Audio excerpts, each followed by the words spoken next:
De plus en plus aujourd'hui, un nombre grandissant de domaines ont recours à l'intelligence artificielle pour leur développement. Une étude d'Accenture, entreprise internationale de conseil et de technologie, démontre que d'ici 2035, cette technologie pourrait doubler le taux de croissance du PIB des pays et être un outil de réduction de la pauvreté. Un impact qui toucherait des secteurs clés, à savoir l'agriculture, la santé, les services publics, l'économie et l'éducation. Avec la maîtrise des données, aujourd'hui, on peut mieux planifier pour demain, pour faire des anticipations. Et donc, c'est vrai que l'Afrique avait son besoin. Mais le problème réel pour l'Afrique, c'est qu'il y a à la fois un problème de compétences, mais un problème d'infrastructure un peu moindre, parce qu'au fond, la question de l'intelligence artificielle, c'est une question de données, parce que les robots de l'intelligence artificielle sont éduqués par les données. Donc, tant que nous n'avons pas d'abord la culture des données, la culture de conserver les données, la culture d'ordonner les données, la culture d'avoir des data centers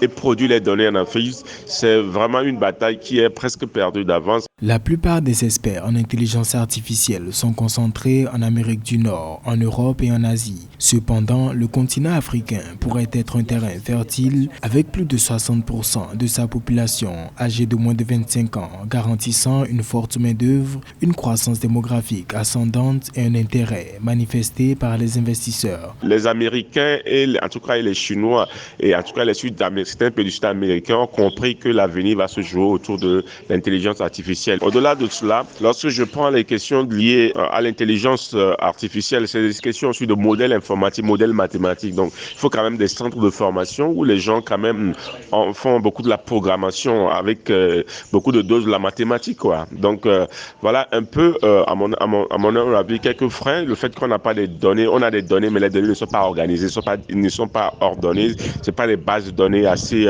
structurées. Donc, ce qui rend un peu la tâche un peu compliquée. Selon un rapport sur la compétitivité de l'Afrique, le défi est de créer 450 millions de nouveaux emplois dans les 20 prochaines années.